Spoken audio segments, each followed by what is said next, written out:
Inilah Injil Yesus Kristus menurut Santo Matius. Dimuliakanlah Tuhan. Dengarkanlah suatu perumpamaan yang lain.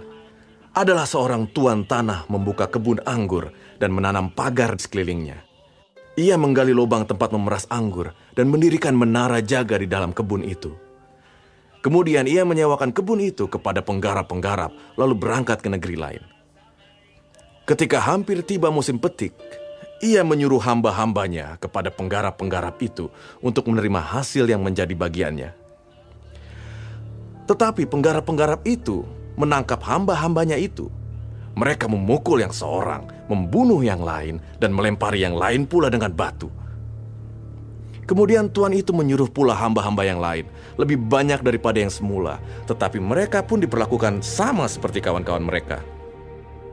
Akhirnya ia menyuruh anaknya kepada mereka. Katanya, "Anakku akan mereka segani." Tetapi ketika penggarap-penggarap itu melihat anaknya itu, mereka berkata seorang kepada yang lain, "Ia adalah ahli waris. Mari kita bunuh dia supaya warisannya menjadi milik kita." Mereka menangkapnya dan melemparkannya keluar kebun anggur itu lalu membunuhnya. Maka apabila tuan kebun anggur itu datang, apakah yang akan dilakukannya dengan penggarap-penggarap itu? Kata mereka kepadanya, "Ia akan membinasakan orang-orang jahat itu, dan kebun anggurnya akan disewakannya kepada penggarap-penggarap lain. Ia akan menyerahkan hasilnya kepadanya pada waktunya." Kata Yesus kepada mereka, Belum pernahkah kamu baca dalam kitab suci? Batu yang dibuang oleh tukang-tukang bangunan telah menjadi batu penjuru. Hal itu terjadi dari pihak Tuhan, suatu perbuatan ajaib di mata kita. Sebab itu, aku berkata kepadamu bahwa kerajaan Allah akan diambil daripadamu dan akan diberikan kepada suatu bangsa yang akan menghasilkan buah kerajaan itu.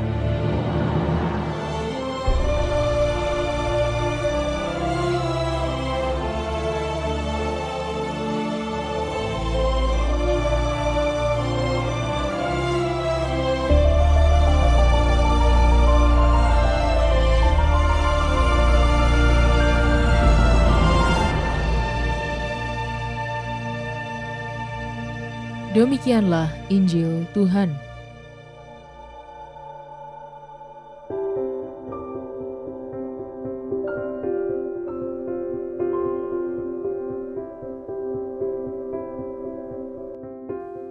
Kebun anggur sudah tersedia, pagar sekeliling sudah ada, bahkan sudah disiapkan juga lubang tempat memeras anggur dan ada menara jaga dalam kebun itu. Semuanya sudah lengkap. Para pekerja tinggal menggarap kebunnya dan nanti menyerahkan hasilnya. Soal gaji atau bonus, tentunya para pekerja tidak perlu khawatir, karena pemilik kebun anggur adalah seorang yang baik. Ternyata para pekerja yang sudah diberikan lapangan pekerjaan dan tempat bekerja yang baik justru bertingkah kurang baik. Mereka hendak menguasai dan memiliki kebun anggur itu, bahkan memukul para utusan dan membunuh anak sang pemilik kebun anggur. Tentu saja, dengan sikap para pekerja yang demikian, sang pemilik kebun anggur menjadi marah dan akhirnya menyewakan kebunnya kepada orang lain. Demikian juga dalam hidup kita. Seringkali kita sudah diberikan beragam kemudahan oleh Tuhan, tapi kita masih sulit untuk bersyukur. Kita masih menginginkan yang lebih dan lebih. Oleh karena itu, perikop Injil hari ini mengajak kita semua untuk belajar bersyukur kepada Tuhan atas apa yang telah dikaruniakannya kepada kita.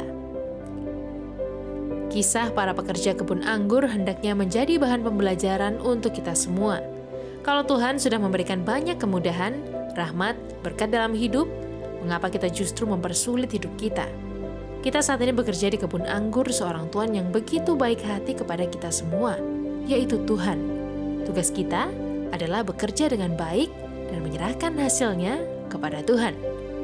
Rasa syukur itu timbul bukan lewat hal-hal jasmani yang ada di sekitar kita, tapi timbul di dalam hati kita lewat peristiwa-peristiwa hidup yang membawa kita kepada sukacita. Selamat menikmati menu hari ini.